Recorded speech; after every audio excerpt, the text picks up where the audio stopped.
ये अपना पेज है 137। हमने यहाँ तक कर लिया था, मैंने इसे प्रिंट में देखा है।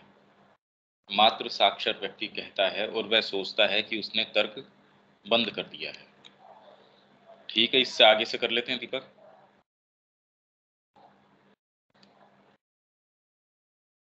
हाँ,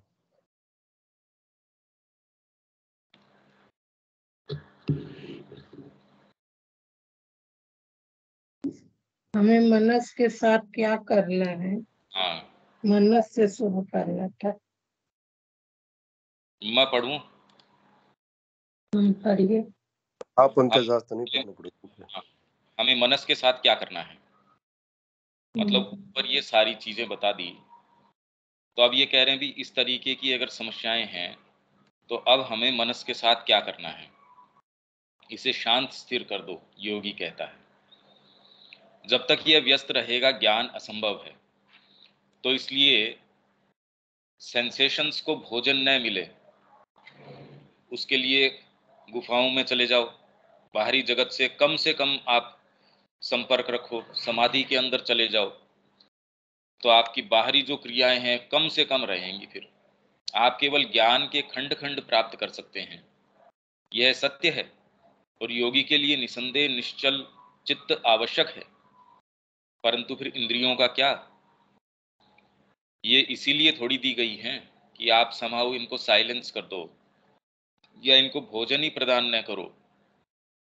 मनस में आप अवधारणाओं से तो छुटकारा पा सकते हो, पर इंद्रिय बोधों का आप क्या करोगे? तो यदि मनस के अंदर अवधारणाएं खुद बनाने से आप बच भी जाएं तो भी आंख खोलोगे तो जगत जैसा है वैसा सामने दिख जाएगा। शब्द है, शोरगुल है, उसके अंदर आप कहो भी यहाँ योगी को बिठा के ध्यान करवाओ, तो वो कहे भी यहाँ तो शोरगुल है। उसका क्या करोगे? भीतर आपके पूरी शांति है, सारी चीज है। आप देखना सुनना आदि बंद नहीं कर सकते सिवाय तब जब आप समाधि में हो। इसलिए वो क्या कि समाधि के अंदर चले जाओ, बस। जब तक शरीर है तब तक ठीक है, बाकी छोड़ दो इसको, क्योंकि इसके अंदर अनित्य संसार है, इसके अंदर तो मोक्ष प्राप्त करना ही एकमात्र उद्देश्य है। और सारी आज तक की ट्रेडिशनल स्पिरिचुअलिटी है वो समाऊ इस चीज के लिए। श्री अरविंद को यही प्रश्न था कि ये क्या, मतलब इसका कोई परिणति थोड़ी हुई, इस अभिव्यक्ति की ये परिणति है कि इससे समहाउ आप बाहर निकल जाओ किसी भी तरीके से। ये तो बात समझ नहीं आती, इसका लॉजिक नहीं समझ में आता। तो फिर इतनी मेहनत करके इतना सारा ये यूं ही है, निरर्थक है क्या सारा का सारा? इसीलिए वेदांती समाधि को इतना महत्व देता है। वही एकमात्र स्थिति है जिसमें वह इंद्रियों के बोधों की निरंतर घेराबंदी से सुरक्षित रहता है। मतलब इंद्रियों के जो बोध है, आपको परसेप्शंस प्राप्त होते हैं, कान नाक आंख, इन सब से जो जो आपको प्राप्त होता है, इससे अपने आप की घेराबंदी एक कर लेता है कि ये मैंने घेरा कर लिया। इसके अंदर वो घेरा आप भौतिक रूप से जैसे जंगल के अंदर चले गए, समाधि के अंदर चले गए कि मेरे को बाहरी प्रकृति से कम लेन देन है। मतलब कुछ मुनि, सोबरी मुनि जैसे का नाम हम सुनते हैं, वो तो जल के अंदर चले गए कि मेरे को कुछ भी नजर नहीं आए, ये संसार का प्रपंच मेरे को नजर ही नहीं आएगा, तो कैसे इंद्रियां इसके अंदर संलग्न होंगी? दो मछलियों को क्रिया करते देख लिया, अब उनके काम उत्तेजना जागृत हो गई, बाहर आगे पूरी की पूरी सेना तैयार कर दी उन्होंने। इससे कैसे बचें भाई? ये सारों के सामने समस्या यही आ रही है। तो इसका वो प्रतिपादन ये करते हैं कि आप समहाउ इस तरीके के वातावरण में रहें, जगत से कम लेना देना हो, किसी से कोई संपर्क नहीं। इसलिए भिक्षुक को जो है, सन्यासी को एक गांव में 2 या 3 दिन से ज्यादा की अनुमति नहीं है, तो उसके संपर्क अपने आप ही नहीं बन पाएंगे। भौतिक सुख साधनों में वो जा नहीं सकता, जिस जगह वो पैदा हुआ है वहां जा नहीं सकता। और ज्यादा अगर गंभीर योगी है तो फिर बाद में जैसे जैसे उसके नाम से, और ये समझदारी है, मतलब ये बात भी नहीं है। आप में आत्मा की अगर पुकार है और आप ये देखते हो कि लोअर जो आपकी पुकारें हैं वो उसको दूषित कर रही हैं, तो ये बड़ी समझदारी की बात है। इसको हम तिरस्कार की दृष्टि से नहीं देखें, कि भाई ये तो देखो ये कोई उपाय नहीं है, मान लिया, अरे भाई ये इसका पूरा उपाय नहीं है, पर जितना उससे बन पड़ा उतना कर रहा है वो। क्योंकि अगर ये अनुपयोगी होता तो अभी तक इसको टॉलरेट नहीं किया जा सकता था। परंतु यदि आप केवल समाधि में ही रहते हुए ही ज्ञान का प्रयोग कर सकते हैं, तब तो आपको एक सन्यासी या वैरागी बनना होगा। एक ऐसा व्यक्ति तो जीवन या विचार को त्याग देता है। यह एक ऐसी आवश्यकता है जो ईश्वर के जगत की एकता को दो भागों में काट देती है और जो अविभाज्य होना चाहिए। ईश्वर और जगत, इनको दो टुकड़ों में बांट दिया। जगत में रहोगे तो ईश्वर नहीं, आपको तो इससे विच्छेद करना पड़ेगा, तब आप वहां जाओगे। तो फिर तो ये जगत ईश्वर का नहीं हुआ, दो रियलिटीज हो गई। अगर उस रियलिटी के अंदर जाना है तो इसलिए श्री अरविंद कहीं ऐसा कोई भी भेद नहीं कर रहे। वो कह रहे हैं ये भी ब्रह्म है, वो भी ब्रह्म है। उसमें एक अप्राकृतिक विभाजन कर देती है। तांत्रिक जानता है कि यह आवश्यक नहीं है। समाधि एक महत्वपूर्ण साधन है, परंतु एकमात्र साधन नहीं। जो तंत्र साधना कर रहा है वो उससे, भाई हमारा जो काम है सारा का सारा, जितनी भी पूजा पद्धति है मंदिर के अंदर, वो क्या है? वो भगवान से जिस भी भाव से, आप जिस भी तरीके से आप उनसे इंटरेक्ट कर रहे हैं। ये थोड़ी है समाधि लगाई और उसके अंदर बैठ गए। उसको भोग भी लगा रहे हैं, पोशाक भी पहना रहे हैं, उसके निहित सारा सारा काम कर रहे हैं। तो समाधि एक महत्वपूर्ण साधन है, परंतु एकमात्र साधन नहीं। वह अपने अंतःकरण को इस प्रकार व्यवस्थित करता है कि चलते बोलते कार्य करते सोते हुए जो कुछ भी वह कर रहा हो, वह करते हुए भी जान सकता है। कैसे? अब यही वाली बात तो एक साधक के लिए आवश्यक है। ये हम योगी हैं या नहीं हैं, पर कम से कम दिव्य जीवन के साधक होने की हम बात करते हैं। अगर हम ये कह रहे हैं कि हाँ हम दिव्य जीवन के साधक हैं, श्री अरविंद का जो पथ है, योग का उनका जो मार्ग है, उसके हम साधक हैं, तो ये वाली चीज की हमको तो एक्टिव, वो कह रहे हैं डायनेमिक योग है ये कोई स्टेटिक नहीं है, जंगल में चले गए बैठे हैं। ये तो एक्टिव योग है। तो इसमें तो आपको चलना बोलना कार्य करना, सारी क्रियाएं, तो उसमें ये कैसे हो? हमारे लिए भी ये बात है। न केवल मनस की अवधारणात्मक क्रिया को ही शांत करके, अपितु उसकी इंद्रिय बोधात्मक क्रिया को भी बुद्धि में स्थानांतरित करके। तो न केवल माइंड जो है वो कंसेप्शंस बना रहा है, माइंड की क्रिया को शांत करना रिलेटिवली इजी है। पर आप ये देखिए कि कितना भी शांत मन हो, सो के उठे हो, जैसे ही उठ के आपने मोबाइल को देखा उसमें 10 तरीके की चीजें हैं, कितने कितने लोग हैं, पता चला कि उसमें 1 घंटा चला गया। कौन सी चीज है जो, और वो कह रहा है अरे जितनी बार देखता हूं पता नहीं इसमें क्या बात है, क्योंकि इंद्रियों के जो संवेदन है तुरंत कैरी अवे कर लेते हैं। तो इसका एक बहुत अच्छा इन्होंने तरीका बताया है कि इंद्रिय बोधात्मक क्रिया, जो आपके सेंसेशनल जो एक्टिविटी है, सेंसेशंस से जो प्राप्त होती है, उसको आप बुद्धि में स्थानांतरित कर दें धीरे धीरे। कैसे? जैसे मैंने ये कहा कि श्री अरविंद ने हमको ये आयाम प्रदान किया, all is too little that the world can give. या दूसरा मैंने कहा कि जब आप लीला का विवेचन करते हैं तो आप कुछ नहीं जान सकते, उसके ग्रेटर एंड ग्रेटर सर्कल्स को आप देखते रहो, क्या जानोगे आप?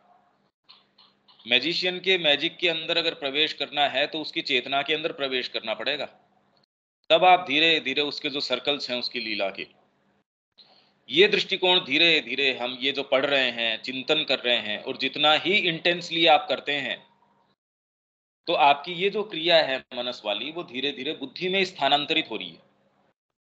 आप उसके माध्यम से जगत को, कि अरे ये कैसे, जैसे कलाकार है, उसके ये थोड़ी है कि इंद्रिय बोध किस तरीके का है, कल्टीवेट हो गया, वो उसके माध्यम से जो चीज देखता है, सामान्य व्यक्ति देखता है क्या? नहीं देखता। और वैसे ही इसकी कोई लिमिट नहीं है। धीरे धीरे हम अपने उद्देश्य को, श्री अरविंद के प्रति, माँ के प्रति अपनी निष्ठा को यदि अपने केंद्र के अंदर रखें, तो ये जो इंद्रिय बोधात्मक क्रिया है, ये धीरे धीरे इसका स्थानांतरण मनस की बजाय बुद्धि में होना शुरू हो जाएगा। पहले तो अभी हमको एक लंबा रास्ता तय करना है। इसमें हमारी निष्ठा, हमारी सिंसियरिटी, ये एकमात्र केंद्र चीजें हैं, नहीं तो कोई आधार नहीं है हमारे पास। कभी हम नहीं कर पाएंगे ये। दूसरे शब्दों में, वह मनसगत इंद्रियों के माध्यम से देखना, सुनना इत्यादि नहीं करता। ये तो बिल्कुल कॉमन जो आदमी है वो करता है इस तरीके से। इस सामान्य अगर जगत के अंदर भी देखो, एक खुला प्लॉट है जिसके अंदर कुछ भी नहीं है, एक व्यक्ति ने उसके अंदर कल्पना शक्ति से कितनी कितनी चीजें बना दी कि देखो इसके अंदर ये चीजें हो सकती हैं, इसके अंदर आपका व्यापार भी हो जाएगा, इसके अंदर आपका मकान बहुत अच्छे से हो जाएगा, आपको इसके अंदर किचन गार्डन भी मिल जाएगा, आप ऑर्गेनिक फार्मिंग भी कर सकते हैं, इसके अंदर ये आयोजन भी, मतलब जो भी डिपेंड करता है कितना बड़ा आपके पास वो प्लॉट है। या खाली कागज है, उसके अंदर एक कलाकार है, उसके अंदर विजुअलाइज करके ऐसी चीज उतार देगा। या आपको ये कहा जाए कि कल्पना कीजिए, अब उसमें तो कोई आपके रिस्ट्रेंट नहीं होने चाहिए, पर कल्पना कहाँ तक जाती है हमारी, देखो। और जो एक कल्टीवेटेड व्यक्ति है वो कितनी कल्पना कर पाएगा। तो वैसे ही ये व्यक्ति अब मनसगत इंद्रियों के माध्यम से देखना, सुनना इत्यादि नहीं करता। अगर इसी के ऊपर हम बंधे हुए हैं तब तो जीवन में वास्तव में कोई चीज वर्थवाइल कर ही नहीं सकते। जिन्होंने भी जीवन में कुछ चरितार्थ किया है, बाहरी जगत में भी जिन्होंने कुछ चरितार्थ किया है, वो इससे थोड़ा सा अगर फ्री हो तो ही चरितार्थ कर सकते हैं। नहीं अगर खाली माइंड की एक्टिविटी से इंद्रियां काम कर रही हों आपकी, मतलब आपके ये जो मनसगत इंद्रियां हैं, तब तो कोई बहुत ज्यादा क्रिएशन हम कर नहीं सकते, न चीजों का परिप्रेक्ष्य हमको मिलता। श्री अरविंद जो चीज कह रहे हैं भी, वेद के विषय में जो कह रहे हैं, भारतीय संस्कृति के विषय में कह रहे हैं, वो तो परिप्रेक्ष्य दे रहे हैं। उसके माध्यम से जब आप फिजिकल फैक्ट्स को रखते हो तब सारी बात समझ में आती है। और उसके अलावा भी वो पूरा ये बता रहे हैं कि वैदिक युग में ये रहा। अब वो युग कोई फिजिकली तो हम कहाँ से जाएं, कैसे देखें, उसके मर्म को हम बिल्कुल उससे साक्षात्कार कर सकते हैं, उसका अनुभव कर सकते हैं। तो बुद्धिगत इंद्रिय के माध्यम से करता है। जितना ही हम ये करते हैं उतना ही हमारा कल्टीवेशन होता जाता है। इसीलिए कह रहे हैं साहित्य है, कला है, संगीत है। इस संगीत में क्या कोई आप मनसगत, आप इंद्रियों के माध्यम से, न तो उसमें कोई देखना है, सुनना जो है उसके अंदर जिसका कल्टीवेटेड नहीं है उसको तो अगर कहोगे कि ये कर रहा है, ये राग कर रहा है, दूसरा कह देगा यार इसमें तो इतना आनंद नहीं आ रहा। जिसको उसका पता नहीं है कि वो क्या कर रहा है, स्वरों का उसको सेंस नहीं है, या कलाकृति जिसको आंख नहीं है उसके विषय में, वो कह भाई इसमें तो कोई चेहरा नहीं है। चेहरा हो, कोई देखी जानी कोई चीज हो, किसी जगह का चित्र हो, तब तो वो कह देगा हाँ हाँ ये तो ठीक है, पहाड़ों का है, नदियों का है, फिजिकल सीनरी है, या कोई व्यक्ति है, या कोई कुछ भी है। पर कला के अंदर भी जब आप संवेदन उसमें प्रकट करते हैं, करुणा का, भय का, कितनी कितनी इमोशंस एक कलाकृति आंखों के द्वारा अभिव्यक्त कर सकती है। ये निम्नतम, हम पढ़ के गए हैं, ये निम्नतम कला है। पर यदि इसके प्रति भी हम सेंसिटिव नहीं हैं, क्योंकि अगर खाली फिजिकल सेंसेस की बात करो तो आंखें तो देख लेगी, ठीक है। अगर ये कल्टीवेशन नहीं है भावनात्मक तौर के ऊपर, आप कहोगे अरे देखो इसके चेहरे पे कितनी करुणा है, इसके चेहरे के ऊपर देखो कितनी बात है, दूसरा कहता है मेरे को तो नहीं पता चल रहा। आप मंदिर में जाते हो, आपको प्रेजेंस एकदम महसूस होती है, दूसरा कहता है अभी मैं तो यहाँ काम करता हूँ, ठीक है, मेरे को तो कुछ भी महसूस नहीं होता। कितना फर्क पड़ जाएगा दोनों की क्रियाओं के अंदर। दोनों व्यक्ति किस तरीके से अपना जीवन जिएंगे अगर आप बारीकी से देखना जानेंगे। इसीलिए माने का शिक्षा के अंदर फीलिंग ऑफ अनईजीनेस, ये बच्चे के अंदर शुरू से कल्टीवेट करनी चाहिए। उसने अपनी सत्ता के, सत्य के प्रतिकूल कोई चीज करी हो तो सहज रूप से उसको अनईजी महसूस हो। अब ये तो कोई फिजिकल चीज तो है नहीं, इंद्रियों से तो नजर आ नहीं रही, देखना सुनना इनमें से तो किसी के अंदर भी नहीं है। अपने साथी के साथ आपने ऐसा व्यवहार किया, उसके साथ आपने कोई कमिटमेंट किया, अब आप उसके ऊपर खरे नहीं उतर रहे, तो यदि आप अपने सही आंतरिक स्थिति में, आपको अनईजी महसूस होगा। आपको कितनी भी भूख लग रही है, आप उसको अगर शेयर करके नहीं उसका पा रहे तो आपको अनईजी महसूस होगा। और ये अनईजीनेस जो है धीरे धीरे साइकिक फीलिंग है जो आपको ये कहेगी नहीं ऐसा जीवन तो नहीं जीऊंगा, ये काम तो नहीं कर सकता। ये डिसेंसी की बात नहीं, अरे ये गलत बात है। मैं बात करता हूँ माँ की, जीवन जीता हूँ इस तरीके से। ये अगर भाव हमारा, ये भाग अगर थोड़ा विकसित होगा तो ये, इसकी भी कोई सीमा नहीं है, ये भी धीरे धीरे कल्टीवेट होता रहेगा। पर मूल सूत्र क्या है कि यदि आप इसी तरीके से इंद्रियों का प्रयोग करते रहेंगे तो वास्तव में न कोई साधना है न कुछ और। इसका केंद्र हमको धीरे धीरे भीतर देना पड़ेगा, बुद्धि में देना पड़ेगा, बुद्धि के बाद फिर बाद में और पीछे देना पड़ेगा। और जितना ही आप अपने गहरे भाग के हाथों में इनको दे दोगे, श्री अरविंद भी जगत को देख रहे थे, माँ भी जगत को देख रही थी, ऐसा थोड़ी है उनको पता नहीं है कि ये भोजन का समय है। श्री स्मृति में देखो एक एक चीज कितना ध्यान से माँ रख रही है, इसका मतलब फिजिकल चीजों का भी भान है, और जिन सूक्ष्म चीजों की, जिन ओकल्ट चीजों की वो बात कर रही हैं वो भी पराकाष्ठा में है। तो ये तो है नहीं कि जब आप इंद्रियों को वहां ट्रांसपोज कर देते हैं तो भौतिक जगत में और आध्यात्मिक और आपके आंतरिक जगत में गड़मड़ कर देती, ऐसा नहीं है भाई। औरों की छोड़िए, माँ की क्रिया तो एक एक चीज के अंदर परफेक्ट है। पैकिंग कैसे करनी है वो उनको माँ निर्देश की, ऐसे पैकिंग करो। वहां जो स्पोर्ट्स ग्राउंड है वो इंटरनेशनल स्टैंडर्ड जो है ना, उन मानकों के आधार पे है। जो जो चीजें उन्होंने डेवलप की हैं, तो अगर ये परफेक्शन नहीं लाया जाता तो हम तो कैसे माने ये। इसलिए आंतरिक पूरा का पूरा, बाहरी पूरा का पूरा, और इनफैक्ट पूरा का पूरा हो ही बाहरी तब सकता है जब आप आंतरिक एकदम उसके अंदर अंदर तक जाएं। आप पाएंगे कि इससे कैसा अंतर आ जाता है। यही कह रहा हूं मैं, न केवल आप पहले की तुलना में कहीं अधिक पूर्ण रूप से, बारीकी से, सटीक रूप से ही देखते हैं, अपितु आप रंगों, रूपों, ध्वनियों आदि को वैसे समझने सराहने में सक्षम होते हैं जिस तरह से आपने पहले कभी नहीं किया था।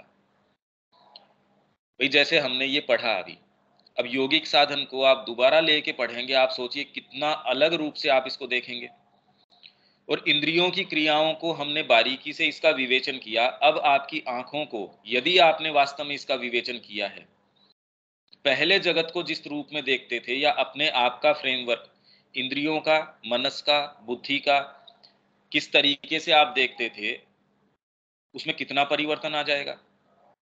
श्री अरविंद की जब भारतीय संस्कृति के आधार हमने पढ़ी, पहले तो ये समझ में ही नहीं आती वो कहना क्या चाह रहे हैं, कि हमारा एक जमा हुआ ढर्रा है, हम उसके माध्यम से समझते हैं जबकि वो बिल्कुल अलग चीज कह रहे हैं। तो यदि हम में आदत नहीं है इस पार्ट से समझने की, सुनने की, और खाली बाहरी एक उस खांचे के अंदर ही चक्कर काट रहे हैं, तो कभी श्री अरविंद की वाणी हाँ हाँ हम समझ गए कभी नहीं समझ आ सकती। उसका केंद्र ही बिल्कुल अलग है। और यदि हम सिंसियर है तो हम पाएंगे कि हम, अरे ये बात कुछ और कह रहे हैं, इसका हम विवेचन करें तो हम पाएंगे कि ये कहीं हमको और लेके जा रही है। और जब उसको पकड़ के आप उस थ्रेड को धीरे धीरे चलते हैं, आप पाते हैं कि ये तो जगत ही कुछ अलग है, ये तो बात ही कुछ अलग कर रहे हैं। और इसके अलावा जिस क्षण आप इसके विषय में सचेतन होते हैं, आप एक वस्तु की आत्मा, उसका मूल गुण और भाव पकड़ सकते हैं। मतलब बुद्धि के अंदर भी मैंने बताया धीरे धीरे अलग अलग लेयर्स हैं। आप उसका सच्चा गुण, नहीं तो संसार में व्यक्तियों से मिलते हैं, आपको यही नहीं पता कि कौन से व्यक्ति के साथ किस तरीके का व्यवहार करना है। जो वास्तव में आपके लिए बेनिफिशियल है, जो आपका सच्चा मित्र है, उसके प्रति हो सकता है कि आप सही उसको व्यवहार उसको नहीं दे रहे हो, या जितनी ड्यू इंपॉर्टेंस है उसको नहीं दे रहे हो। और जिसको नहीं देनी चाहिए उसको तो हम दे ही रहे हैं, उसमें तो कहना ही क्या। भाव पकड़ सकते हैं, मूल गुण और भाव, उसका, उसकी आत्मा, उसका मूल गुण और भाव पकड़ सकते हैं। योग जिसे प्राकाम्य अर्थात इंद्रिय की निरपेक्ष और सर्वोच्च क्रिया कहता है, यह उसी का एक अंग है। तो प्राकाम्य देख लो, प्राकाम्य का क्या मतलब है। मतलब अपनी आइडियल स्थिति के अंदर इंद्रियां जो हैं, यदि इनको कल्टीवेट किया जाए तो धीरे धीरे ये प्राकाम्य तक आ जाएंगी। प्राकाम्य क्या था, 108 नंबर पेज के ऊपर है हमारा। 108 के ऊपर यदि आप आओगे तो ऊपर ही ऊपर क्या है, प्राकाम्य।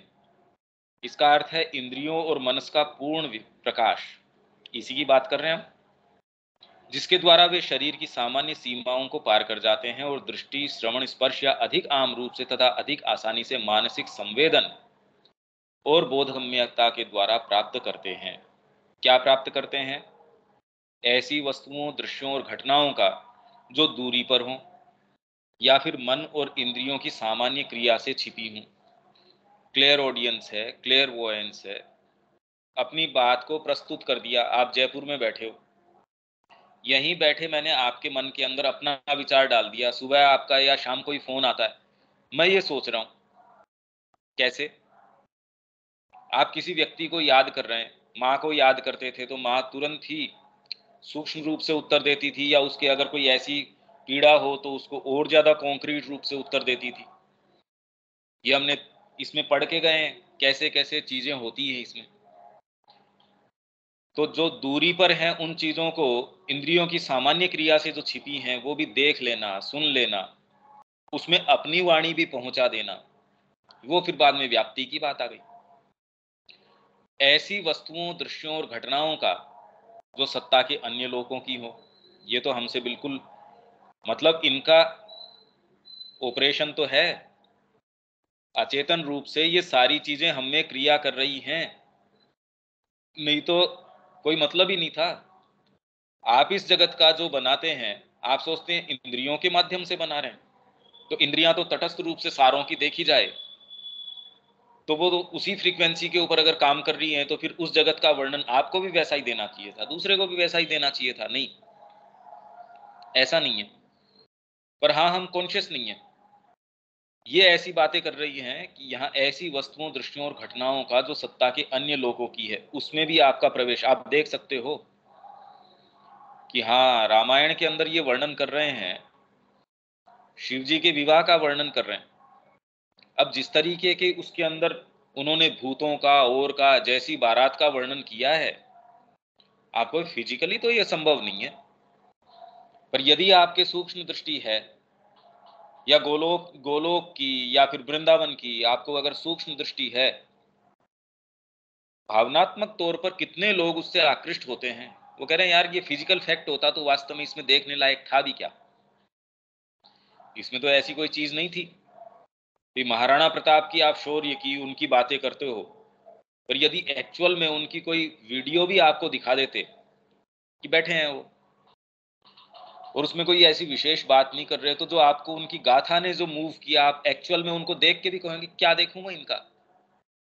आपको कोई 8 घंटे की उनकी रिकॉर्डिंग है सोते हुए की, या वो चर्चा कर रहे हैं, और उस चर्चा में यदि कोई ऐसी गंभीर बात न हो जो आपके जीवन के अंदर कोई सूत्र प्रदान करती हो, तो आपको क्या करूं मैं ये। अगर महाराणा प्रताप स्वयं भी बैठे हैं, अगर उनके अंदर आपको कोई वैसी चीज नजर नहीं आई, तो आपको तो एक्चुअल भी है, तो क्या करूं इसकी बजाय तो वो मूवी देखी थी, उसने मेरे को ज्यादा मूव किया। अतीत या भविष्य से संबंधित वस्तुओं आदि का जिनके चित्र हमारे अध्ययन की वस्तु में आए हैं, ये चित्र आप देख सकते हो। आपके अध्ययन की वस्तु में जो आए हैं, चाहे वो अतीत के हों, चाहे भविष्य से संबंधित चीजों के हों, उनके चित्र आप देख सकते हैं, उनसे संपर्क साधित कर सकते हैं, उनको इंद्रिय संवेदन तक ला सकते हैं। दूसरों के मन, भावना, संवेदना आदि की वर्तमान अवस्थाओं का, या उनके विशेष विचारों, भावनाओं और संवेदनाओं का, या ऐसी अवस्थाओं या विशेष विचारों आदि का जो उनके पास अतीत में रहे हैं और जिनकी छाप चित्त रिकॉर्ड में बची हुई है, या फिर उन अवस्थाओं या विचार आदि का जो भविष्य में होंगे और जिनकी छवि पहले से ही चित्त के भविष्यदर्शी हिस्सों में तैयार पड़ी है। तो ये जो प्राकाम्य है, ये इसके अंदर हो सकता है। तो यही कह रहे हैं, योग जिसे प्राकाम्य अर्थात इंद्रिय की निरपेक्ष और सर्वोच्च क्रिया कहता है, यह उसी का अंग है। जब धीरे धीरे आप ये चीज कर सकते हैं, ये भी इंद्रियों की संभावना है, इंद्रियां यहां तक आ सकती हैं। इसलिए जब योग सिद्ध होगा, तो मनस आपको परेशान नहीं करेगा। अभी जो मनस हमको सारे समय परेशान करता है, और ये भी हमको तब पता चलता है जब हम इसको शांत करने का प्रयास करते हैं। हम ये कहते हैं भाई तेरे को सारे काम कर दिए, तेरे भोजन कर लिया, आराम कर लिया, अब क्यों क्यों नहीं प्रवेश करता श्री अरविंद की बात के अंदर, शांति से बैठ गई ना। फिर वही घटनाएं होती है, आप उसमें कैरीड अवे हो जाते हैं। अरे मैंने तो ये चीज देखी, मैंने मोबाइल के अंदर ये देखा, मैंने टीवी के ऊपर ये देखा, मैंने न्यूज के अंदर ये देखा, मैं बाजार के अंदर से गया, मेरे को कोई चीज की आवश्यकता नहीं थी, पता नहीं क्या होता है, ये ऐसी इम्पल्सेज आती हैं, मैं रोक नहीं पाता और मैं कुछ ना कुछ खरीद बैठता हूं।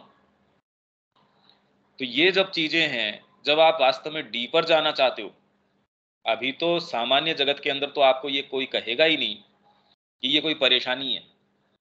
इनफैक्ट सारा प्रयास इसका है कि आपके पास वो नेसेसरी साधन संसाधन हो कि जब आपके कोई तृष्णा, कोई लालच या कोई इस तरीके की इम्पल्स जगे, तो आपके पास पूरे रिसोर्स होने चाहिए उसको पूरा करने के। संपन्नता के यही तो मानदंड हैं। पर यदि जीवन में हम कुछ वर्थवाइल करना चाह रहे हैं, तो धीरे धीरे हमारी क्रिया को इससे हटा के भीतर ट्रांसपोज करना पड़ेगा। और जब वो स्थिति, जब वो पोइज हमारा है वो सिद्ध हो जाएगा, तो ये मनस आपको पहले धीरे धीरे इतना परेशान नहीं करेगा। शुरू के अंदर तो अभी अगर अपनी स्थिति है उसमें परेशान भी करेगा, तो कुछ समय बाद में आपकी अपनी प्रक्रियाएं हैं कि मैं माँ का अध्ययन करता हूं, तो कुछ इस पे लगाम लग जाती है। आप ये अभ्यास जारी रखते हैं तो धीरे धीरे आप पाएंगे कि जितना ही गहन रूप से आप इसमें जाते हैं, आपकी क्रिया के अंदर भी फर्क आता जा रहा है। अब वो उतने स्तर के ऊपर, और यदि बवंडर आता भी है तो वो उतने समय नहीं रहता। पहले तो ये है कि बवंडर की फ्रीक्वेंसी और इंटेंसिटी बहुत ज्यादा है, फिर धीरे धीरे उसकी फ्रीक्वेंसी और इंटेंसिटी दोनों कम होने लगेंगी। फिर ये है कि धीरे धीरे आना ही बंद हो जाएगा। फिर ये पता चलेगा आएगा पर वो दूर ही रहा, उसका प्रभाव यहां तक नहीं आया, आया तो भी थोड़ी हवा भर आ गई, वो बाकी कुछ हुआ नहीं। फिर आप कहोगे हाँ अब हम इससे बिल्कुल सेफ हैं, अब सिक्योर है, अब नहीं आता है। वह इंद्रिय बोध करना बंद कर देगा। वह तो केवल बुद्धि से आती और चित्त तक जाती चीजों के लिए एक मार्ग, एक वाहिका होगा। माइंड का ये ही काम है, बुद्धि से आके चित्त तक जाती चीजें, ये एक मार्ग है, एक वाहिका है, चैनल है। हालांकि देखिए कोई वाटर टाइट कंपार्टमेंट इस तरीके से नहीं है, ये वाला ये है, ये वाला ये है, पर हाँ शेड्स में या मेन मेन उसकी क्रिया के अंदर आप धीरे धीरे, पहले तो आपको खुद को पहचानना पड़ेगा कि ये क्रिया ये है, कैसे ये वाहिका है। क्योंकि ये तो हमने बार बार इसकी चर्चा करी, और पहले भी हमने बात करी थी कि मनस जो है वो अपने आप में एक इंद्रिय भी है और एक चैनल भी है, दोनों ही चीजें हैं। कि वो रिसीव भी करता है, पर और भी उसको चीजें प्राप्त होती है, और वो बुद्धि तक पहुंचाता है, और बुद्धि से जो प्राप्त होता है उसको आगे पहुंचाता है, कर्म के अंदर भी उसको डालता है। ये करने के अनेक तरीके हैं, परंतु उनमें से अधिकांशतः इस दोष से ग्रस्त हैं कि आप मनस के विचारात्मक भाग को तो शांत स्थिर कर देते हो। वो तो कई पद्धतियां हैं, आपने विपස්සना अपनाई या आपने और कई ध्यान की, या फिर क्रिया योग है उसमें कहेंगे ये करो, बहुत बहुत पद्धतियां हैं इसकी, कोई गिनती भी नहीं है इसकी, हर जने की अपने तरीके की। कहने को आप मेनली किसी एक पद्धति को भी फॉलो कर रहे हो, तो भी आप अपने तरीके से उसको ढाल लेते हो। और यदि कोई ध्यान से देखे तो आप विपसना भी कर रहे हो तो आपकी पद्धति अपने ही तरीके की होगी। आप राजयोग कर रहे हो, पर एक्चुअल में आप उसको जिस तरीके से करते हैं वो तो आपके अपने संरचना के हिसाब से करोगे ना। तो हर जने की पद्धति एक बिल्कुल विशेष प्रकार की है। हाँ, मोटा मोटा मोटा ढांचा आप कह सकते हो, मैं श्री अरविंद का योग कर रहा हूँ, पर इसके अंदर भी तो अनंत श्रृंखलाएं हैं। इसमें आप स्वयं देख सकते हैं कि एक व्यक्ति विशेष भी उसके जीवन के अलग अलग पड़ावों के ऊपर एक लंबे समय से, चाहे श्री अरविंद के ही मार्ग के अंदर वो चल रहा है, तो भी वो एक ही जगह स्टैंड स्टिल थोड़ी होता है। कितना कितना अंतर आता है, आप स्वयं में देख सकते हैं कि पहले आप चीजों को एक तरीके से देखते थे, आज कितना अलग तरीके से देखते हैं। तो इसको तो आप शांत स्थिर कर देते हो, परंतु इंद्रिय ग्राही भाग अभी भी अपनी हीन और बाधक क्रिया को बनाए रखता है। आंख खोलते ही क्या करें भाई, ये सामने ये चीज आ गई, भोजन आ गया, बड़ा ध्यानस्थ स्थिति के अंदर थे, इसलिए वो कहें भी जैसे ये आए फिर से कोशिश करो, फिर अंदर चले जाओ, भोजन कम से कम, मिनिमम, इसको ज्यादा तवज्जो मत दो। और जो बिल्कुल ऐसी पद्धतियां हैं वैराग्यमय, वो तो बहुत ज्यादा इसके ऊपर आग्रह रखती हैं। सबसे अच्छा तरीका है ज्ञानम को जगाने और मनस को शांत करने के लिए संकल्प का प्रयोग एक साथ किया जाए। मतलब ज्ञानम को जगाना, जिसका हमने पढ़ा था कि इसके द्वारा शक्ति आएगी, शक्ति के द्वारा ज्ञानम, ज्ञानम के द्वारा ये जो आपका संकल्प आ जाएगा। ये कह रहे हैं इसको जगाने के लिए संकल्प का और मनस को शांत करने के लिए संकल्प का, दोनों का प्रयोग, मतलब दोनों स्थितियों के ऊपर। जैसे श्री अरविंद दोनों पद्धतियों की बात कर रहे हैं, एस्पिरेशन, रिजेक्शन और सरेंडर। ये लगातार प्रक्रियाएं चल रही हैं। रिजेक्ट करते जाओ उन भागों को, सरेंडर करोगे और पावर आएगा। रिजेक्ट कर रहे हो, सरेंडर कर रहे हो, एस्पायर कर रहे हो नई नई चीज के लिए, वो आपको शक्ति भी देगी। बाहरी क्रियाओं के अंदर आपके अंदर कोई प्रॉब्लम है, आप माँ से कहेंगे देखो माँ ये क्या है, धीरे धीरे अभिनय अभ्यास से आप उस पर विजय पा लेंगे। ये प्रक्रिया चलती रहती है। तो इसलिए दोनों एंड के ऊपर ज्ञानम को जगाने और मनस को शांत करने के लिए संकल्प का प्रयोग एक साथ किया जाए। इस विधि के दो लाभ हैं। पहला, सामान्य विधि की तरह आपको अपने दिमाग को एक रिक्त स्थान नहीं करना है। आश्रम में आप हो माँ के पास सानिध्य के अंदर, अब वो रिक्त कैसे करेगा? सप्ताह के अंदर बैठा है, सारे समय उसको तो मैनेजमेंट देखना है, पैकिंग वाले को पैकिंग देखनी है, जो ऑर्डर्स आए हैं उसको बिल्कुल सही तरीके से भुगताना है। प्रेस वाले को यदि ध्यानस्थ अवस्था में है और प्रिंटिंग प्रेस के ऊपर काम कर रहा है, कागजों को एक एक के ऊपर ध्यान नहीं रखेगा, कैसे काम हो जाएगा उसका?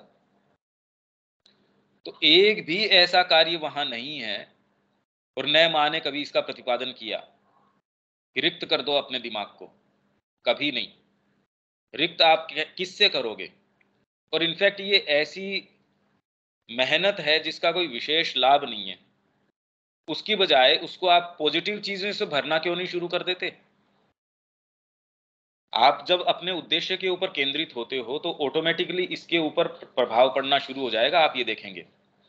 ये ही सच्चा मार्ग है। नहीं तो रिक्त स्थान कर दोगे और ईगो वैसा का वैसा है तो उसमें कोई बड़ा राक्षस आके बैठ जाएगा। आपने स्थान रिक्त कर दिया। ये मेरे अंदर अभी तक कोई डिस्क्रिमिनेशन है नहीं, क्योंकि सच्चा डिस्क्रिमिनेशन आता है अंतरात्मा से। तो अगर अंतरात्मा का आविर्भाव है तो वो पहले ही माँ के लिए आकृष्ट है, वो जाना ही माँ की ओर चाहती है। उसको इतने कोई प्रपंच से मतलब नहीं है कि मैं मेरे दिमाग को रिक्त करूं, इसको शांत करूं, इसको ये करूं, मतलब ही नहीं है। तो ये ही वास्तव में सही मार्ग है। वह तो एक शक्तिशाली परंतु बहुत ही कठिन और दुर्धर्ष तपस्या है, ये जो दिमाग को रिक्त करना। और ये तपस्या करने के बाद भी यदि आप में यम नियम आसन जो पहले बताया था, अगर नेसेसरी प्योरिटी नहीं हो, आपका अगर स्थान खाली पड़ा है तो उस पर ही लोग कब्जा कर लेते हैं। तो मेरा माइंड अगर रिक्त पड़ा है तो उसके अंदर मेरे को ये डिस्क्रिमिनेशन है नहीं कि ये वाली अच्छी चीज है, ये वाली ऐसी चीज है। तो बताओ अब उसके अंदर कब्जा कौन करेगा? रिक्त स्थान में तो कोई भी आने की कोशिश करेगा। तो ऐसा करना एक बड़ी भारी दुष्कर तपस्या है। आप तो बस श्रेणी दर श्रेणी निम्नतर तर्क बुद्धि की क्रिया को उच्चतर विचार से, जो कि हम अभी कोशिश कर रहे हैं इसके अंदर, यदि आप अपना विवेचन अपने समय पे इसका करते हैं, श्री अरविंद की वाणी को फिर गहन चिंतन उसके ऊपर करते हैं, उससे भी ज्यादा अपनी अंतरात्मा के आधार पे अपने आप का जीवन उत्सर्ग करते हैं, वो ज्ञानम को अपने आप जब जहां जैसे वो उत्पन्न करना होगा वो अपने आप उत्पन्न कर देंगे। बुद्धि के स्तर के ऊपर हम कर ही रहे हैं ये सारा काम हम जो कर रहे हैं। इसलिए कोई ये कहे भी मैं तो आध्यात्मिक जीवन जीना नहीं चाह रहा, अरे नहीं चाह रहे पर आपके इंद्रियों की क्रियाओं में तो सीधा ही फर्क पड़ जाएगा। जैसे किसी को पर्सपेक्टिव नहीं है कि मैं यहाँ पौंडीचेरी आश्रम में खड़ा हूं, अब वो कैसे जानेगा? उसके हिसाब से तो दुकानें खुली हुई हैं और इतने लोग व्यवस्था के अंदर है तो डाइनिंग हॉल खुला हुआ है, बाकी तो वैसी क्रियाएं कर रहे हैं। इनफैक्ट बाहरी जगत के अंदर जितना अच्छा मैनेजमेंट कर रहे हैं यहाँ तो उतना अच्छा कर भी नहीं रहे। पेपर फैक्ट्री है वो इनसे ढंग से नहीं चलाई जा रही। प्रिंटिंग प्रेस है जो बाजार के अंदर ओवरनाइट जो काम कर देते हैं वो 3-3 महीने ये काम करके नहीं दे रहे। तो आप ये कहें क्या है ये, करना क्या चाह रहे हैं? और एक बड़ा सा ग्लोब बनाया, उसके चारों तरफ सोना लगा दिया इन्होंने, बताओ यही चीज किसी गरीब को देते तो कितने परिवार, कितने लोगों का पेट भरता। जो ये आम तरीका है ना कहने का, अब उसको क्या पता। मातृ मंदिर को देख के यदि आपके पर्सपेक्टिव नहीं हो, वो कहते कितना कोलोसल वेस्ट है ये, कितना अति विशाल वेस्ट है, और किस काम का है ये, क्यों किया ये इतना बड़ा आपने। ये खाली महत्वाकांक्षा के अलावा तो और कोई कारण नजर नहीं आता। जिसके अंदर बैठेंगे जी इतने जने, अरे यूं ही बना लेते यार, इसको हवा में बनाया, इसको इस तरीके का बनाया। अच्छा है देखने में, एस्थेटिकली बड़ा अच्छा है, ठंडा ठंडा लगता है, कि भौतिक इंद्रियां तो इससे ज्यादा और क्या रिपोर्ट करेंगी आपको। बस सोना लगाने की, हाँ ठीक है अच्छा लगता है, पेंट ही कर देते। इतना पैसा जो खर्च किया है, जो हमारी जो सामान्य तरीके की बुद्धि है वो गरीब को देते, उनको दूध पिलाते, उनका ये करते, नारी उत्थान करते। पर थोड़ा सा पर्सपेक्टिव आते ही किस तरीके से विचार कर रहे कि चुप रहो, आप उसको समझाने का भी प्रयास नहीं करते, क्योंकि उस स्तर के ऊपर आप कहेंगे इसकी बुद्धि में ये बातें समझ में नहीं आ सकती। तो उच्चतर विचार से आप तर्क बुद्धि की क्रिया को उच्चतर विचार से, मतलब पहले तो आपकी निम्नतर बुद्धि या जो मनस की क्रिया है, धीरे धीरे आप लॉजिक के ऊपर लेके जाते हैं। अभी तो लॉजिक ही काम नहीं कर रहा, बातें कर रहे हैं माँ की, कर्म हमारा कर नहीं रहा उस तरीके का, वो तो रिफ्लेक्ट कोई दूसरी चीज कर रहा है। तो पहले तो आपका रीजन है, तर्क बुद्धि है, वही कह देगी यार कहते तो एक चीज हो, करते दूसरी चीज हो। ये चीज आप कह रहे हो कि मेरे को तो इस चीज की आदत है, ये करने से ही मेरे को थोड़ा अच्छा लगता है, ऐसा तो है नहीं। यही वाला पर्टिकुलर भोजन करने से आप कहते हो कि नहीं नहीं मेरे को तो इसका, तो इसके बिना मैं नहीं रह सकता। रीजन आते ही वो कहेगा नहीं ये चीज नहीं चलेगी। इतना तो मिनिमम है, ये मनुष्य को धीरे धीरे मनुष्यता के अंदर लेके आता है, नहीं तो वो अभी तो निरा पशु है, पशु से भी नीचे है। क्योंकि पशु तो अपने एक दायरे के अंदर है, वो अपने काम कर रहा है, इसलिए अपने धर्म के अनुरूप काम कर रहा है। हम उससे अगर एक हायर स्तर के ऊपर हैं, एक नेक्स्ट स्टेप के ऊपर हैं, और फिर भी वो काम जो पशु का है वो हम करने की कोशिश कर रहे हैं, न तो उसको सही कर सकते, और जितना ही सही करने का प्रयास करते हैं कि हम उन्हीं चीजों के अंदर रस ले लें, ये नहीं हो सकता। तो जो चीज हमको उससे अलग करती है वो ये वाली। तो कम से कम निम्नतर तर्क बुद्धि की क्रिया को उच्चतर विचार से, पहले तो ये आ जाए। यहां तक हम नहीं है। अगर आप ये सोचें तो पहले तो हमको, तो माँ कह रही है शिक्षा के अंदर make the reason the master of the house. सबसे पहले तो उसको गृह स्वामी बना दो शिक्षा के अंदर, कि बच्चा खुद की क्रियाओं का खुद विवेचन कर पाए। नहीं नहीं ये बात तो ठीक नहीं है, तेरे को ऐसा नहीं करना चाहिए। हाँ बिल्कुल ठीक कह रहे हो आप, आपने ही कहा था मेरे को ये सब्जेक्ट पढ़ना है, अब आप समय पे नहीं आ रहे, आप कह रहे हो मेरे को ये होमवर्क नहीं करना। तो यदि बच्चे को आप ये रीजनिंग करना धीरे धीरे, तो वो अपने खुद के कर्मों का विवेचन कर पाएगा। और यदि ऐसा नहीं होता तो वो हमेशा ही इम्पल्सेस के द्वारा गाइडेड होगा। आपको हमेशा ही फैंसीज गाइड करेंगी, आपकी सनके हैं, आपके जो जितने भी प्रेजुडिसेस हैं, जो कुछ भी है वो आपको गाइड करेगा। इसलिए ऐसी एक सिनेरियो में आपका जीवन कैसा होगा और एक दूसरे सिनेरियो में आपका जीवन कैसा होगा, सोचो। ये तो बहुत बड़ा अंतर है, जो यदि हम थोड़े से सेंसिटिव हैं तो हम देख सकते हैं दोनों में कितना अंतर आ जाएगा। मन की क्रिया को उसी अंग की क्रिया, मन की उच्चतर क्रिया से, और इंद्रिय बोधों की क्रिया को प्राकाम्य से प्रतिस्थापित करो। हमको ये करने की इस तरीके से आवश्यकता नहीं है कि हम ये कोशिश करें भी हम प्राकाम्य से प्रतिस्थापित कर दें, क्योंकि इस स्तर पे इस प्रयास से या ये सोच के इस मनोभाव से ये होगा भी नहीं। जब आप मनोभाव ये रखेंगे कि मेरा एकमात्र केंद्र बिंदु मेरी अंतरात्मा है, उसकी जो पुकार है, उसके जो डिक्टेट्स हैं वो मेरे को फॉलो करने हैं, वो मेरे को जो आज्ञा देती है मेरे को उसका पालन करना है, तो आपकी इंद्रियां ऑटोमेटिकली, आप पाएंगे कि आपके जो सेंसेस हैं, जो परसेप्शंस हैं, इंद्रिय बोध हैं, ये सेंसरी जो आपके परसेप्शंस हैं वो पहले की बजाय अब चेंज हो गए। आप लोगों के विषय में और ज्यादा, आपके जो पहले तीक्ष्ण उसके विषय में ये रहता ये खराब है ये अच्छा है, फिर बाद में आप बिल्कुल अलग तरीके से, अरे भाई माँ का विषय है ये, मेरे को कौन, मेरी जिम्मेदारी है क्या ये इस विषय में कोई निर्णय पास करना कि नहीं ये तो अच्छा है। हाँ मेरे को अगर ये समझ नहीं आ रहा तो मेरे को एक अपनी डिस्टेंस मेंटेन करनी चाहिए। और जितना सुंदर से सुंदर या अच्छे तरीके से मैं कोई अपनी बात कह सकता हूँ, भाई इसका मतलब ये थोड़ी है मैं किसी के जाके चिपट जाऊं या अंदर उसके में घुस जाऊं। मैं एक दूरी रख सकता हूं, पर दूरी का मतलब ये थोड़ी है कि मैं उससे कोई लड़ाई के ऊपर उतर आऊं। ये तो कॉमन सेंस की बात है। यह प्रक्रिया कम पीड़ादायक और अधिक आसान है। ये बहुत आसान है उससे रिलेटिवली। यही पत्र मैंने आपको जब पढ़ाया था कि उसमें माने माने नहीं, श्री अरविंद का है वो। तो वो व्यक्ति कह रहा, आप तो कह रहे हैं कि राइट एटीट्यूड जो है ये बिल्कुल सरल स्थिति है, पर हम जैसे बेचारे पुअर मोर्टल्स, बेचारे मर्त्य जीव, आपके लिए कहना आसान है। ये लेटर मैंने आपको कुछ दिन पहले पढ़ाया था। ये कैसे करें? तो फिर श्री अरविंद का उत्तर था ना कि ये तेरी कैपेसिटी से 10वें हिस्से का भी कोई व्यक्ति होगा, उसके लिए भी आसान है। आपको इसका आइडिया ही नहीं है कि आप यदि जो ये योग जिस तरीके की पद्धति बताता है, चाहे वो हठ योग की हो, राजयोग की हो, जिसमें आप एक एक श्रेणी दर श्रेणी आप श्रृंखला दर श्रृंखला चलेंगे, वो आप नहीं कर सकते भाई। वो तो बहुत ज्यादा मेहनत का काम है, बहुत मुश्किल है वो। दूसरी बात, आप तब तक इंद्रिय बोध प्राप्त करना बंद नहीं कर सकते जब तक कि आप सुषुप्ति में नहीं हैं। आप नींद के अंदर नहीं है तब तक तो इंद्रिय बोध बंद कैसे कर सकते हो? और उसके अंदर भी इंद्रिय बोध, अगर आपको नींद में भी कोई पिन चुबाई जाएगी तो कुछ समय तो नहीं पता चलेगा, पर नींद तुरंत जागृत हो जाएगी उससे। आपके ऊपर पानी डाला जाएगा तो आपका टच है वो बताएगा क्या है, या जोर से कहीं आवाज आई तो आप तुरंत महसूस करेंगे, नींद से आप जाग जाएंगे। आप केवल सोचना ही बंद करते हैं बस।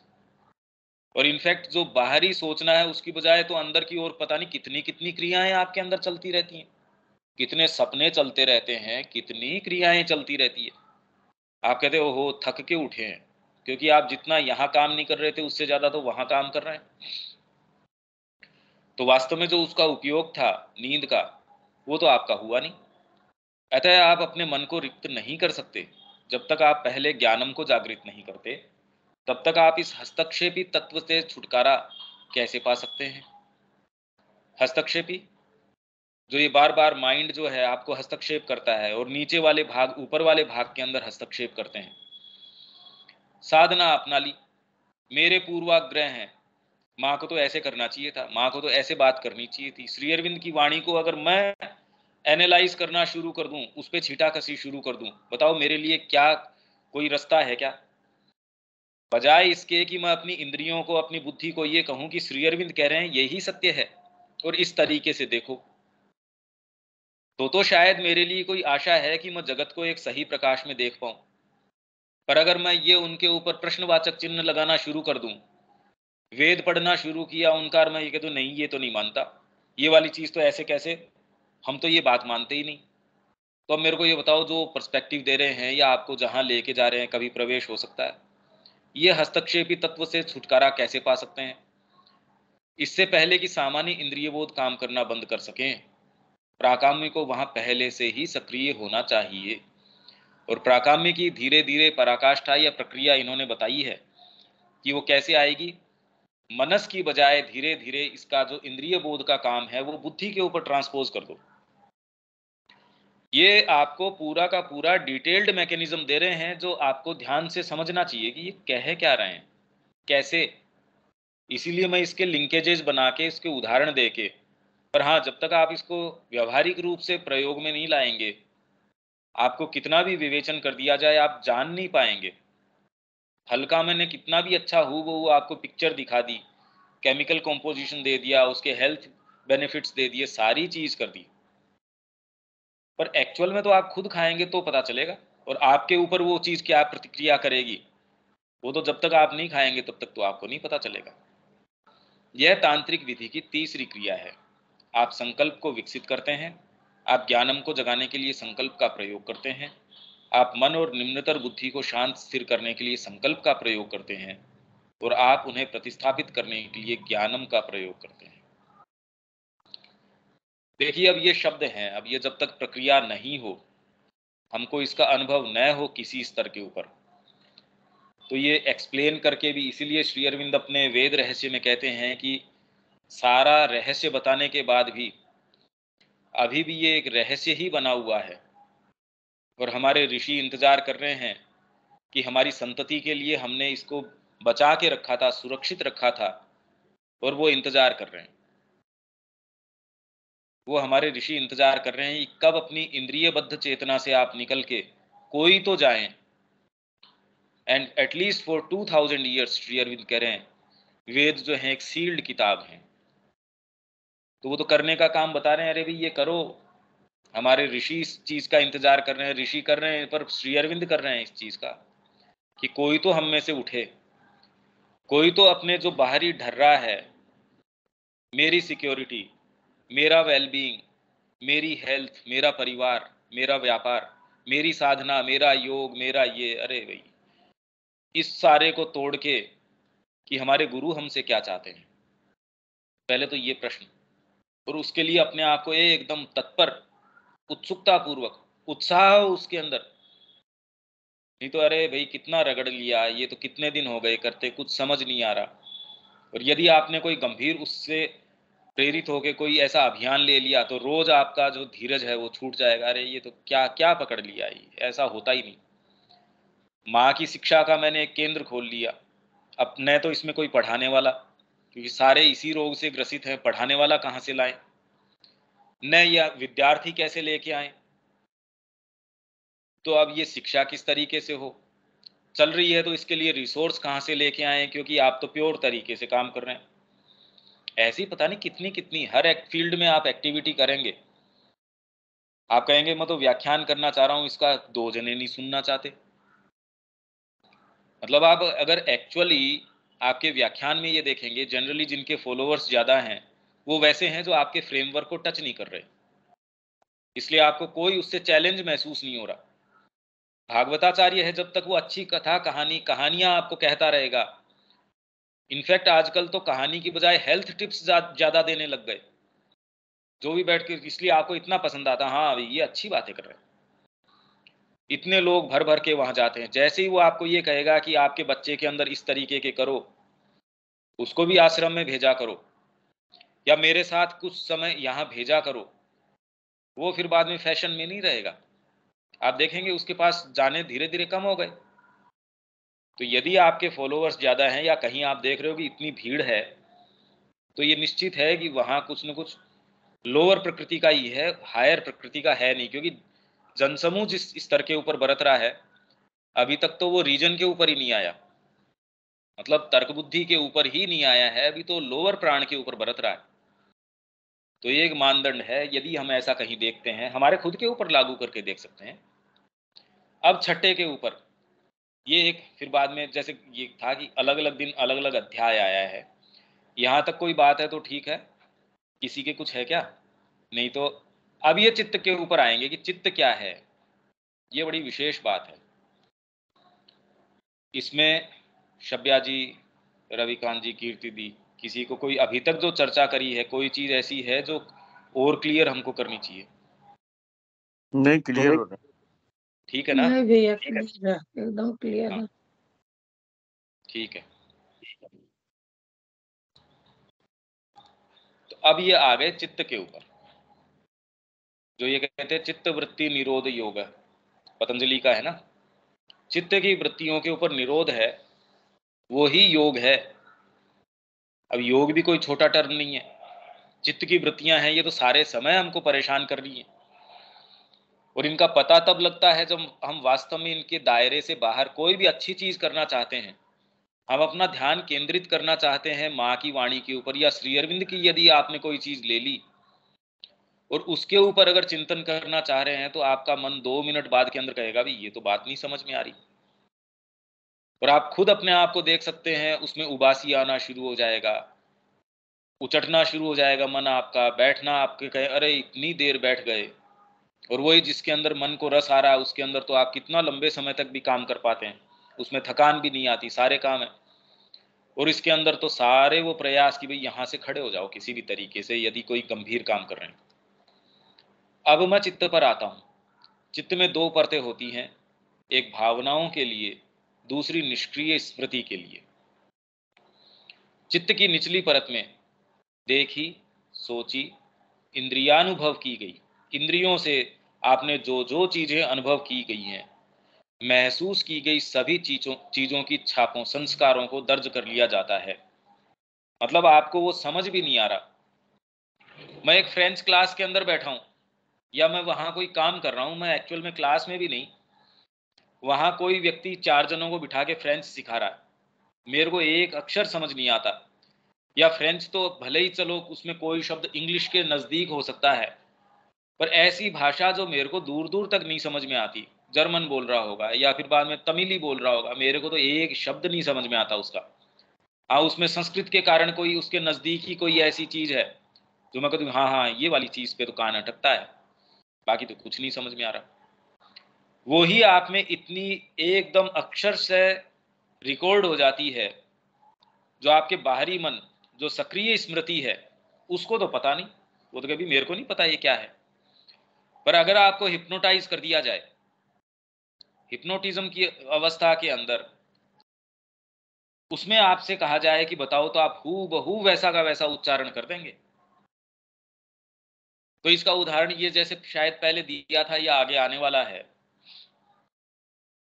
कि आपको एनेस्थीसिया दे दिया गया, तो आपके भौतिक जो मनस के बीच के अंदर तो उसने एक सर्टेन अवरोध कर दिया, वहां तक तो उसके पास इंफॉर्मेशन नहीं पहुंची कि यहां सर्जन ने चीरा लगाया है।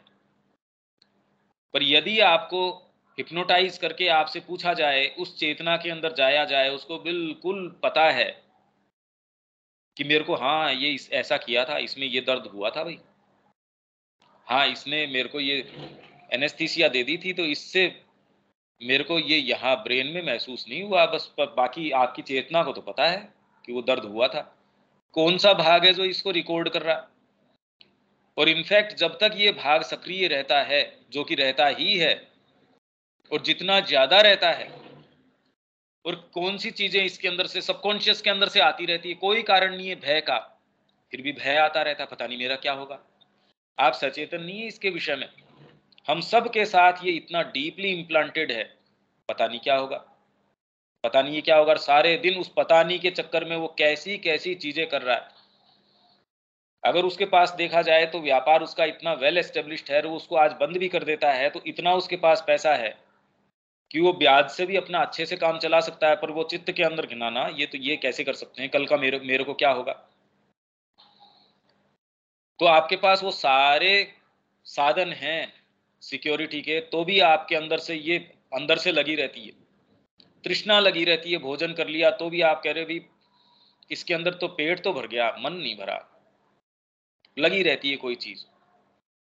ये वहां से इंप्रेशंस आते रहते हैं, पता नहीं मेरा क्या होगा। जिसमें एक कारण तो आपका ईगो, अगर ये सेंस कि क्या होगा क्या नहीं होगा, अगर ये हटा दिया जाए, तब तो उसको फिर आप में पांव रखने की जगह नहीं मिलेगी। उसको भय, पता नहीं मेरा क्या होगा, वो भूत आ जाएगा यहाँ। अगर ईगो नहीं हो फंडामेंटली, तो आपको ये चिंता नहीं है, आपको उसकी कोई चिंता नहीं रहेगी।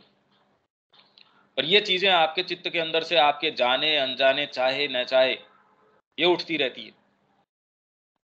और वे तब तक बनी रहती हैं जब तक कि जीव इस शरीर को नहीं छोड़ देता। ये इंप्रेशंस बने रहते हैं। बाद में भी ये सब छाप या संस्कार सूक्ष्म शरीर के में ले लिए जाते हैं और जीव के साथ परलोकों में चले जाते हैं।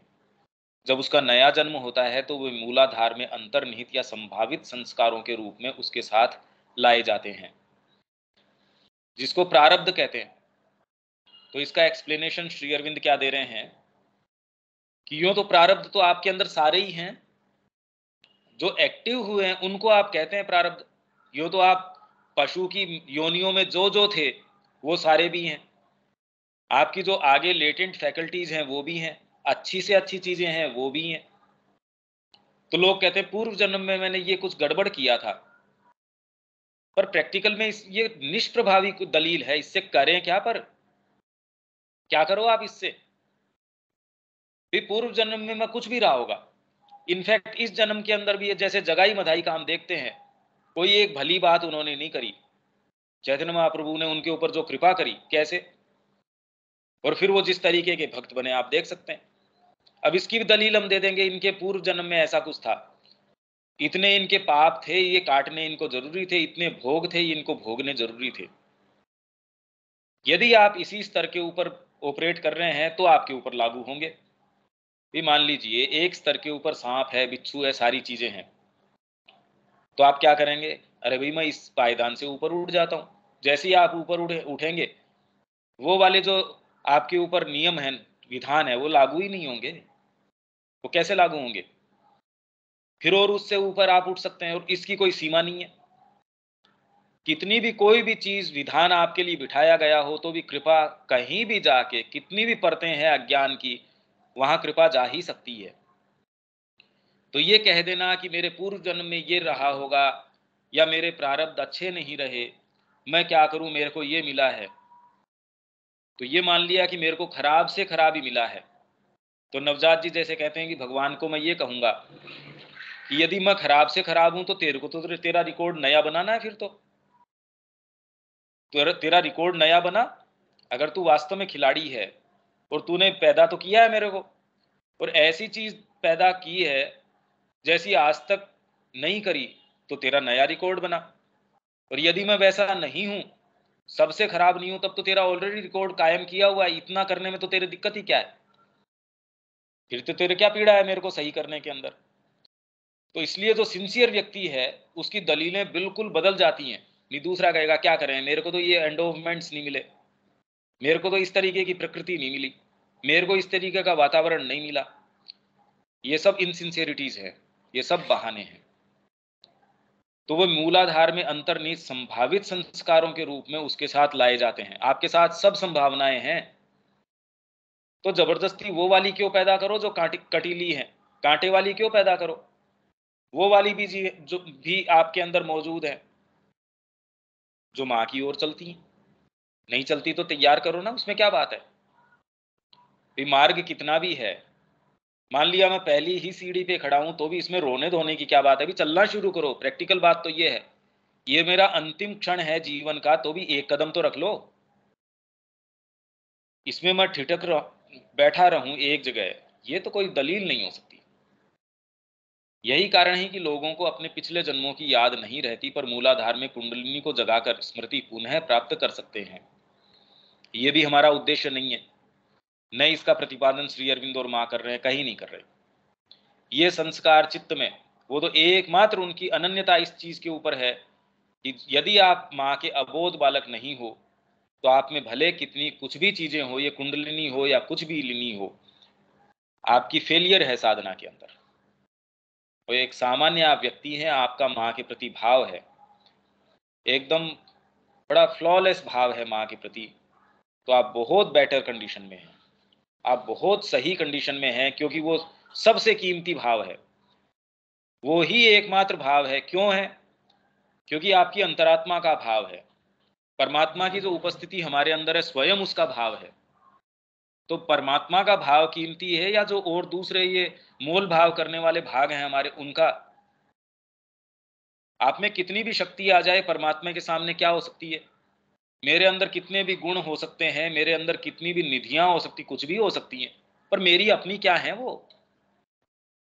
इसलिए मैं उनको, ये उनके ऊपर अपने आप को पोषित करूं, ये तो कोई बात नहीं हो सकती। इसलिए एकमात्र भाव अंतरात्मा का है, जिसको कोई हेतु नहीं है। ये संस्कार चित्त में तब तक संभावित रूप से रहते हैं जब तक कि बुद्धि की सक्रिय स्मृति इन्हें बुलाती नहीं है। कितनी कितनी चीजें हैं आप, अच्छा हाँ मैं यहाँ रहा था, अरे भाई बचपन में इस मकान में रहा था, सक्रिय स्मृति में बुलाया, आपको डिटेल याद आनी शुरू हो जाएंगी। या बहुत ज्यादा बचपन की अगर है, भाई याद नहीं आ रही, कोई ऐसा सा इंप्रेशन जरूर है। यही अगर वहां नए मकान या लोकेलिटी चेंज हो गई, तब तो आप कभी मेरे को कुछ भी याद नहीं है। जिन्हें निरंतर बुद्धि के पास लाया जाता है, उनमें न चाहे जाने पर भी बार बार आने की आदत होती है। अभ्यस्त विचार, भाव, मनोभाव, मत आदि, जो कि योगी की प्रमुख समस्या हैं, जब तक कि मन शांत नहीं हो जाता, जिसमें कि वे सक्रिय होते हैं। यह हमारी भी एक बड़ी समस्या है, पर हमको इसको टैकल कैसे करना है? ये नहीं है कि हमारा फ्रेमवर्क चेंज हो गया, हमारे अंदर ये समस्या नहीं है। हम खाली चर्चा इसकी कर रहे हैं कि यदि हम माँ की जो पद्धति है, श्री अरविंद का जो मार्ग है, उसके हिसाब से चलते हैं तो हम इसको कैसे टैकल करते हैं। और वो एक ऐसी पद्धति है जो इनको अपने ही विशेष रूप से टैकल करती है, और सारों को और जितनी पद्धतियां थी वो जितना एकांगी रूप से करती, ये सर्वांगी रूप से इसको टैकल करती है। ये विशेष बात है।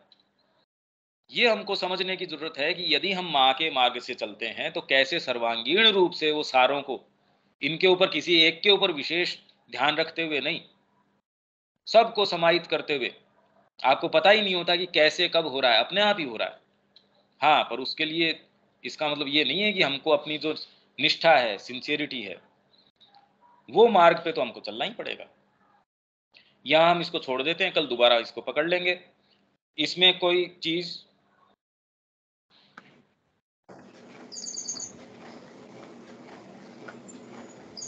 ठीक है। ठीक है भैया। हाँ जी। जय श्री माँ। जय श्री राम।